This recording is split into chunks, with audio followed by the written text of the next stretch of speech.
Vâng ạ. Con chào bác ạ. Vâng, chào bác ạ. Chào bác. Quay ra cho đây. Hai cháu vào nhau. Đi vào đây trực tiếp. Các bạn đến ra chẳng cần mua gì có rất là vaccine. Hôm nay con cũng đưa từ tiền đi mua với thứ một ít nhỉ? Anh Giang mua cả cá to với cá bé bác ạ. Đúng rồi đấy. Mua từ tí cho nó lúc nào là thích ăn thì ta câu nhỉ. Vâng. Cảm ơn bác rất là Chủ công tác về gần đây thì bạn cũng mua căn nhà này thì cũng làm nhà bé rồi cũng một mình cháu. Vâng, tôi cứ thuận tiện cho công việc của mình làm được ạ. Lâu lâu mới về. Có bác là giúp mẹ đấy. Vâng, lúc đấy lại đang đi lên cái đèo ấy con. Mấy hôm sau đi làm từ thiện thế là lại gặp bác. Cái duyên để mà đi làm từ thiện này gặp lại cháu. Vâng.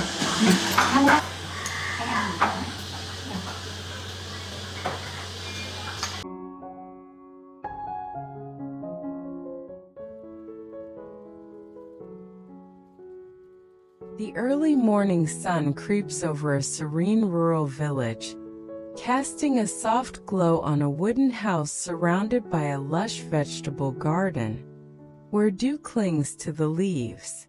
The faint grunts of pigs echo from a nearby pen as Lytutien steps outside, her hands already busy pulling weeds from the dirt path. She works methodically, clearing the way, then gathers a pile of clothes and blankets to wash by the outdoor basin, the water splashing gently as she scrubs. The air carries the scent of fresh earth and soap, a peaceful start to her day. At 9:36 a.m. she pauses, wiping her brow. I wonder if Jack's free today. I could use his help to sell stuff at the market. She glances around. Where's the mother cat? The kittens are still here though. Sitting to rest, she stretches her aching back, the garden quiet except for the rustle of leaves. Her phone buzzes at 11:20 a.m. Jack's voice comes through. "Tien, it's me.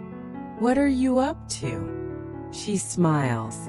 "Just tidying the farm a bit." He replies, "I'll finish work soon and come by. Let's go buy some things and get fish for the pond." Her eyes light up. "That sounds great. Come get me when you're here. It's been ages since I've been out." Jack chuckles. "I want to take you out, buy you some stuff. The pond could use fish.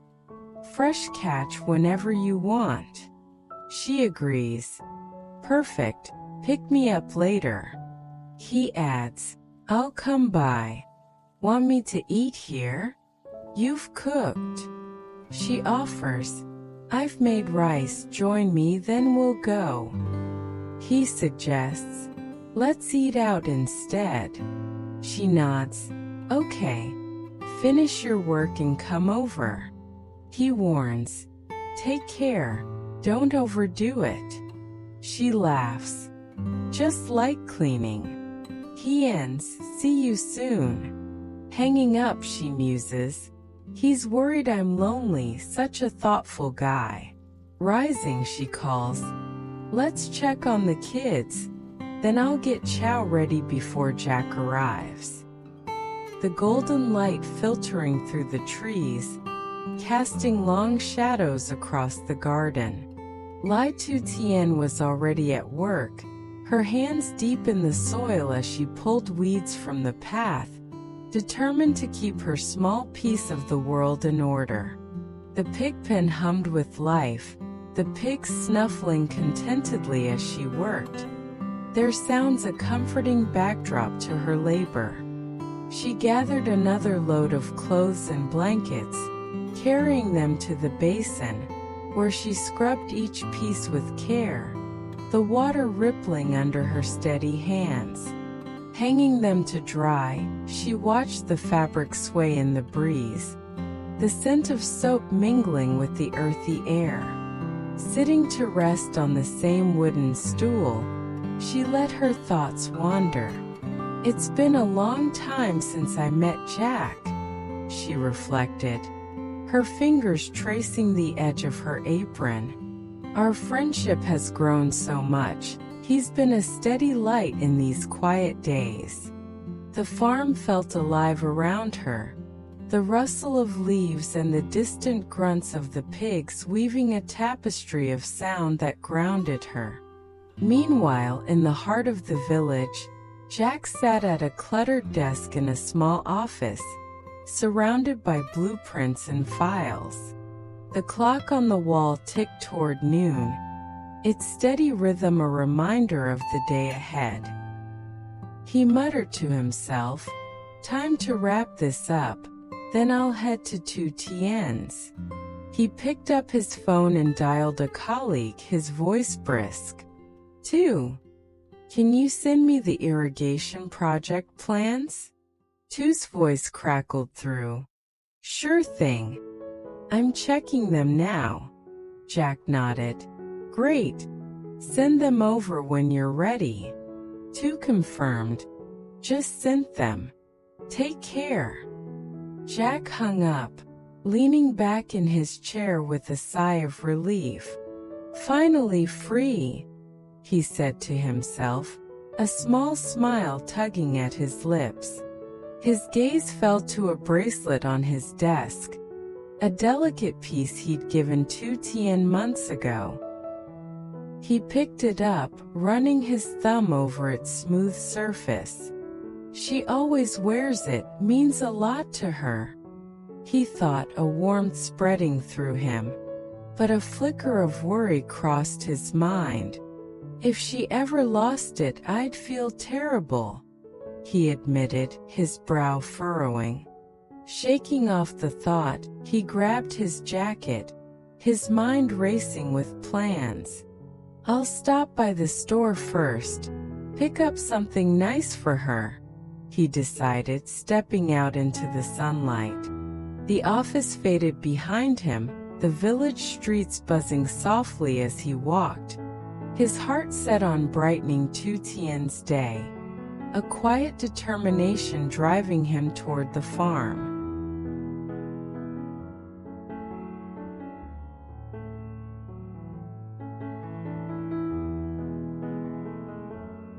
The midday sun blazed high above the rolling hills, its golden rays dancing across the dusty path as Jack's weathered truck rumbled toward Lytutien's farm. The vehicle kicked up small clouds of earth that shimmered in the light, a fleeting sparkle against the lush green backdrop. As the truck slowed to a stop, the familiar sight of the wooden house emerged, its slanted roof weathered yet sturdy, framed by the vibrant vegetable garden that stretched out like a living tapestry. Rows of leafy greens swayed gently in the warm breeze, their edges glistening with the morning's lingering dew, while the soft grunts of pigs drifted from the nearby pen, a steady heartbeat of farm life. Jack stepped out, his boots crunching on the gravel, and raised his voice. "Tien." From the shadowed doorway of the house, Tien hurried out, her hands still dusted with the rich soil of her labors. She brushed them against her apron, a faint smile breaking across her face as she spotted Jack. "I'm here, Jack. I've finished everything, ready to go," she called, her voice carrying a mix of excitement and relief. He nodded, his eyes warm with anticipation. "Lock up and let's get moving." She turned to secure the gate, her fingers fumbling briefly with the latch before it clicked into place. "Just a moment. I'll grab my bag," she said, darting back inside to gather her things, the wooden floor creaking under her steps. When she returned, Jack's gaze fell to her wrist, where the delicate bracelet he'd given her months ago caught the sunlight, its intricate design shimmering like a quiet promise. "You're wearing the bracelet. It looks stunning on you," he exclaimed, his voice laced with admiration. She hesitated, her fingers brushing the piece with a tender caution. "I'm just worried I'll lose it or scratch it while I'm working out here," she admitted, her tone soft with concern. He stepped closer, his expression reassuring. "Don't stress. Just wear it when we're out together. It suits you best then. Her smile returned a little brighter this time. All right, I'll save it for our outings with you. He gestured toward the truck. Come on, time's slipping away. She climbed into the passenger seat, settling in with a small sigh.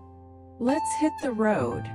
The truck jolted forward, winding through the narrow village paths where fields of rice paddies stretched into the distance, their reflections shimmering in the irrigation channels. The air was thick with the scent of damp earth and blooming wildflowers, a symphony of rural life. Jack glanced at her, his voice breaking the gentle hum of the engine. What kept you busy today? She leaned back, her eyes tracing the passing scenery. I pulled weeds. They'd taken over after I was away for a few days. The garden was a mess. He stole a look at the tidy path as they drove off. It looks pristine now. Well done, tien. She nodded, a hint of pride in her voice. It took some effort to clear it all. Those roots were stubborn. He shifted gears, his tone curious. Have you found the fish farm yet? She shook her head, a small laugh escaping her. I have no idea where it is, never been that far. He grinned, his confidence reassuring. I've got the address covered, don't worry. Just enjoy the ride. The truck rolled on, the landscape unfolding like a living painting. The distant hills cloaked in a haze of green, promising adventure beyond the familiar confines of her farm. After a short drive, they reached the village market, a vibrant chaos of color and sound that seemed to pulse with life. Stalls lined the dusty lanes, overflowing with piles of fresh vegetables, bright red tomatoes, leafy greens, and golden mangoes, while rolls of fabric in every hue fluttered in the breeze. The smoky aroma of grilled meat mingled with the sweet scent of sugar cane juice, drawing a steady stream of villagers who haggled and laughed under makeshift awnings. Jack parked the truck near the edge, the engine ticking as it cooled, and turned to her. We'll shop here first, then grab a bite, pick up more items, and head to the fish farm. She nodded, her eyes wide with wonder. Perfect plan, let's start. He led her into the throng, his broad shoulders parting the crowd with ease. It gets hectic here, stick close, he warned, his voice steady over the clamor. She stayed by his side, her hand brushing his arm as they navigated the narrow aisles, the buzz of voices and the clatter of goods creating a lively backdrop. He pointed to a stall adorned with trinkets and accessories, its table cluttered with hair clips and beads. Let's get you some hair clips. She stepped forward, her fingers hovering over the selection. Just the small ones for kids, she specified, her voice soft but firm. Jack picked up a clip, its design simple yet charming, and gently fastened it into her hair, his touch careful. How's this look? He asked, stepping back to admire his work. She tilted her head, catching her reflection in a vendor's mirror. It's nice, but I already have that one, she said with a small laugh. Turning to another stall, she added, I'll grab some towels, for when you visit the farm. He nodded, his approval clear. Good call, choose some you like. She called to the vendor, a woman with a weathered face and a warm smile. Can I see the towels, please? The vendor unfolded a stack, their colors ranging from soft blues to earthy browns, and tien ran her fingers over the fabric, testing its texture. Jack's eyes wandered to a gardening stall nearby, its table laden with tools and gloves. How about gloves for your garden work? He suggested, his voice thoughtful. She selected 2 pairs, holding up a green one. Here, one for you. He took it, a grin spreading across his face. Thanks, I'll put it to good use. She stepped aside, pulling out her phone to call home, her voice dropping to a quieter tone. Mom, I'm at the market with Jack. Her mother's reply came through warm and encouraging. Have a good time, dear. Jack waved off her next offer. No need to buy anything for me. Just get what you like. Her gaze drifted to a stall with hats, their brims casting shadows on the ground. Should I get another one?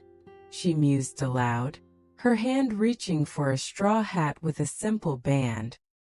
He encouraged. Yes, grab an extra. It'll come in handy out here. She turned to the vendor. A bag and a hat, please. The vendor handed over a woven bag and a selection of hats. Pick your style, dear. Jack added. Another hat, too. Might as well while we're here. She chose a second one, its design practical yet elegant. This one. He nodded. Great pick, suits you. She pulled out her phone again. 220,000 VND. I'll transfer it now. The vendor's smile widened. Thank you, dear. Come back anytime. Jack scanned the bustling scene. Anything else you need? She shook her head, her bag now heavy with purchases. I think that's all. A sudden grin lit her face. Since we're here, let's try some cha. I saw a stall over there. He agreed, his eyes following her gaze to a small cart draped with a colorful tarp. Sounds perfect. Lead the way. They wove through the crowd, the market's energy pulsing around them, until they found a table under the cart's shade. She ordered, "Cha for me, ice water for him." Her voice clear over the chatter. The vendor, an older man with a weathered hat, nodded. Coming right up. She leaned toward Jack, her voice dropping to a confession. I've never eaten here before. I only came because you're with me. He laughed, the sound warm and easy. Enjoy the treat. It's a local favorite. The vendor set down a bowl of mixed cha, its vibrant colors swirling with coconut milk and beans, and a glass of ice water beaded with condensation. She took a spoonful, her eyes widening. This is so much better than the black bean cha we make at home, richer, sweeter. Jack glanced around. Not too crowded today, huh? The vendor chimed in, wiping his hands on his apron. It's work hours. Most folks are gone by now. She handed over the payment. 20,000 vendi, here you go. Her fingers steady as she passed the notes. They stood to leave, the market's energy beginning to wane as the sun dipped lower. She suggested, let's head to the fish farm early, beat the rush. He agreed, his tone decisive. Smart thinking. Let's skip the small fish and go for the bigger ones. They'll thrive in the pond. She nodded, her mind already picturing the future. We can get ducks or chickens another day, maybe next week. They waved to the vendor. See you next time. His nod a silent farewell as they turned away. The fish farm lay just beyond the village, its ponds a series of shimmering oases framed by tall grasses and bamboo. The air grew cooler as they approached, the sound of water lapping against the edges filling the space. They walked through rows of tanks, the water alive with darting fish, their scales flashing like tiny mirrors.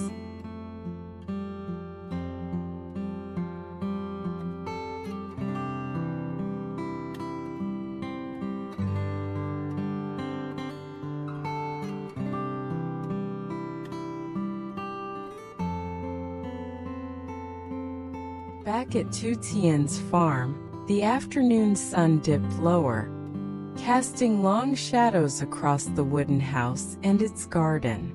She and Jack stood by the pond, carefully releasing the fish they'd bought, watching as they darted into the water, their scales glinting like silver coins.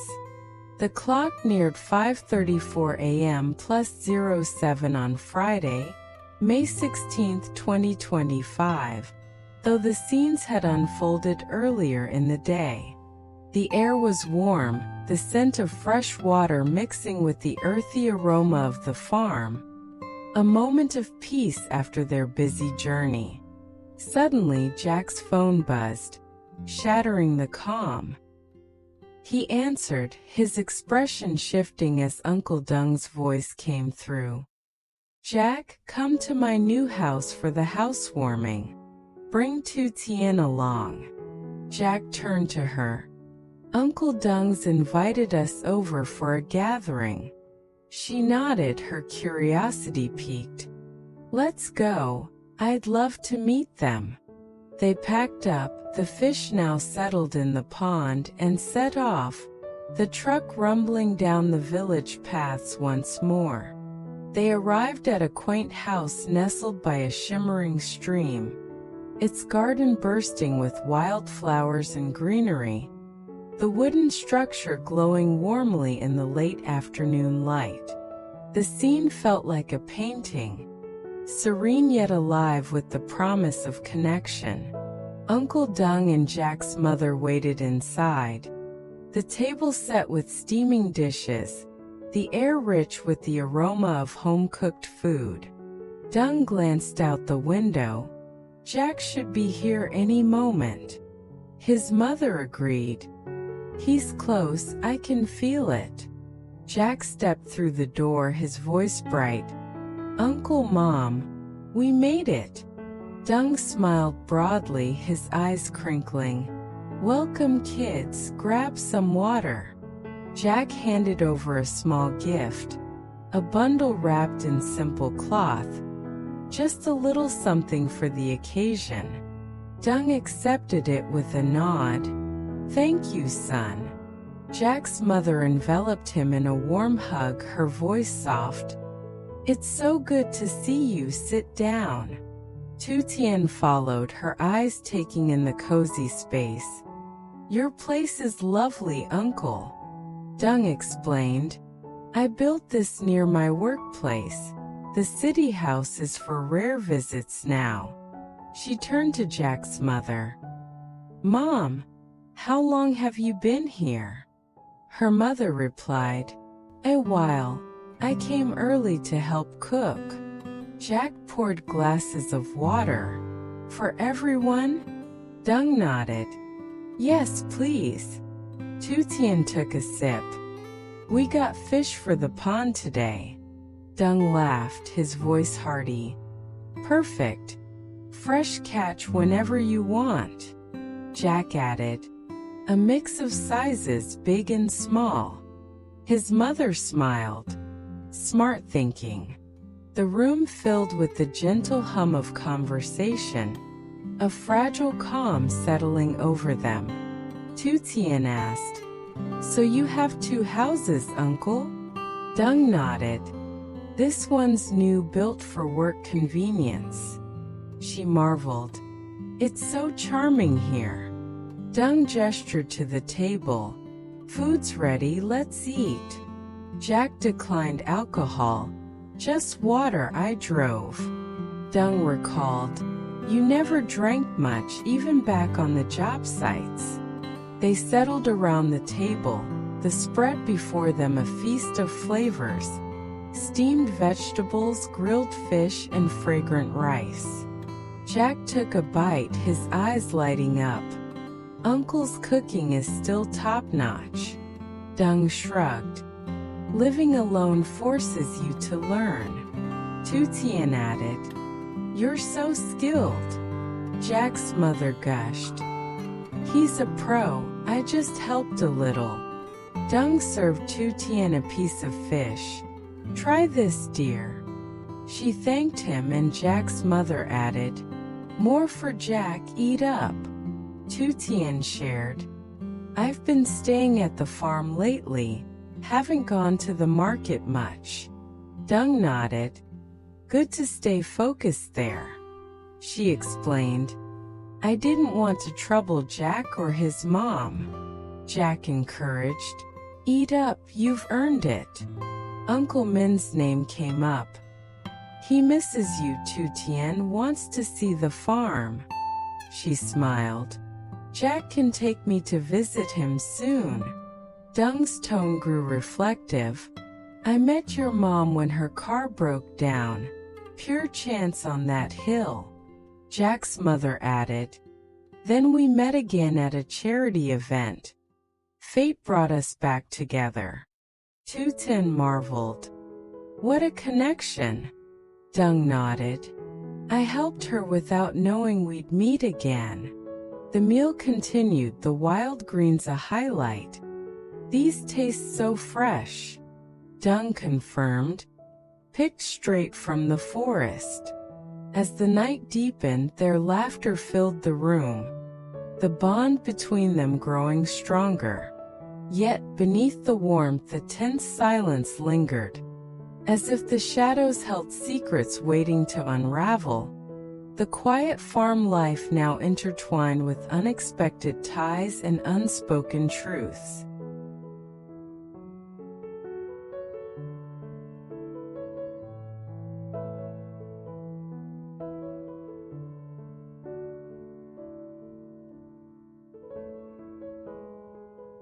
Heard. Sitting in the sun at the healthy house spa, I was surrounded by beauty, yet felt sad and empty inside. I had come to spend the first holiday after my husband's death with stranger. I couldn't ima- imagine spending this Thanksgiving with anyone I knew. Giving thanks was completely beyond me. I hoped that week would help me heal. After 2 years of caregiving and trying to keep my business go at the same time, I felt like a burned out survival of war. I was just making time until I could join Jack.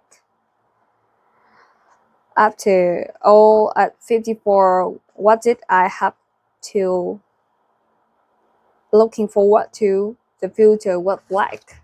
The waiter approached my table asking if I needed anything. To my surprise, I said yes